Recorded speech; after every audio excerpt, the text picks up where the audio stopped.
인공위성에서 바라본 한반도와 일본 열도의 야경.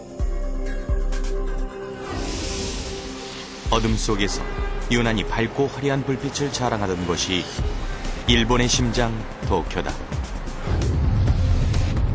하지만 지난 3월 11일 열도를 강타한 대지진과 원전 사고로 유례없는 에너지와의 전쟁을 치르고 있는 일본.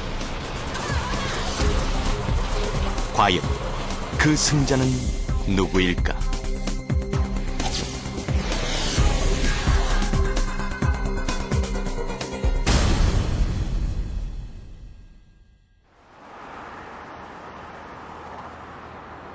지난 8월 중순 일본 도쿄. 낮에도 환하게 불을 밝혔던 빌딩 숲에 화려한 빛이 사라졌다. 그날 오후 도쿄의 최고 기온은 섭씨 37.2도. 폭염으로 전력 소비 급증이 우려되는 상황이었다. 하지만 그날 도쿄 전력의 최대 사용량은 오히려 지난해보다 10%가 줄었다.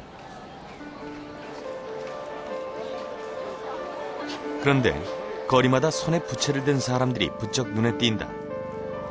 전력을 줄이면서 찜통더위를 떨치려는 사람들 사이에서 부채가 다시 유행하고 있는 것이다.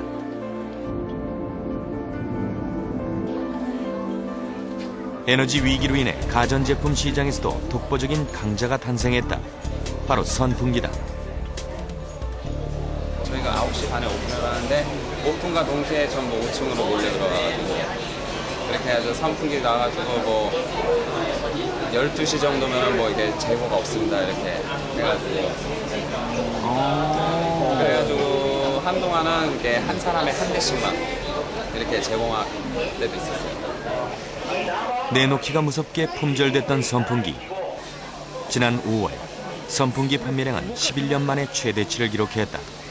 에어컨에 밀려 한동안 푸대접을 받았던 선풍기가 범국민적 절전 열풍을 등에 업고 화려하게 다시 옛 명성을 되찾은 것이다. 今年はだから節電なんで、やっぱり皆さんエアコン使わずに扇風機使ってるみたいですね。 일본 동북부를 강타한 대지진은 가전제품 판도를 한순간에 바꿔놨다. 절전 기능을 앞세운 신제품에 집중하고 소비전력 표시와 함께 해당 제품을 1년 동안 사용하면 얼마나 전기를 아낄 수 있는지, 이를 금액으로 환산하면 얼마인지에 대한 설명까지 표기해 소비자의 절전 수요를 공략하는 것이다.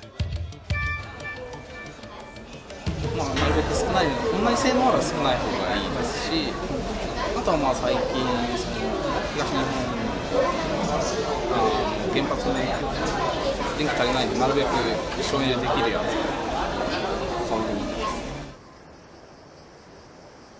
일본에서 가장 더운 도시로 알려진 기후현 다지미시. 국민과 함께 정부와 공공기관도 전력 수요가 급증하는 여름철을 대비해 보다 적극적이고 공격적인 절전 정책을 시행하고 있다.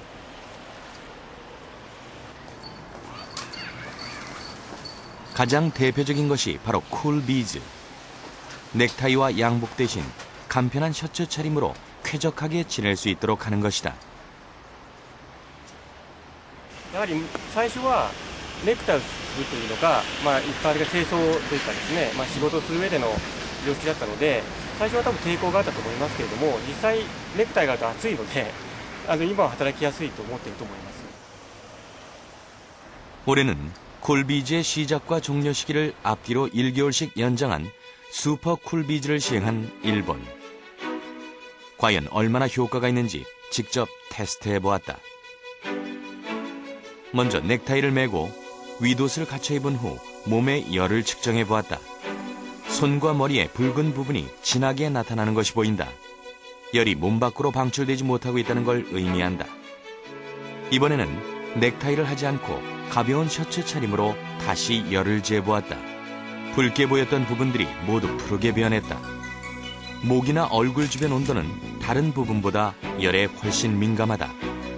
때문에 넥타이와 양복 윗도리를 입게 되면 몸의 순환이 막히게 되고 결국 열이 몸 밖으로 나가지 못해 더위를 느끼게 되는 것이다.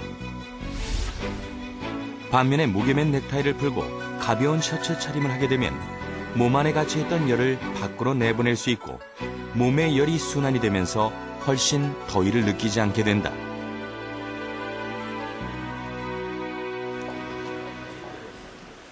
이런 쿨비즈의 시행으로 공무원들의 옷차림이 한결 편해지고 가벼워졌다.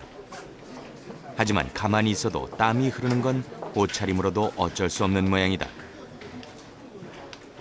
일본 정부가 정한 실내 설정 온도는 섭씨 28도. 선풍기 2대가 있지만 더위를 식히기엔 솔직히 역부족이다. 그래도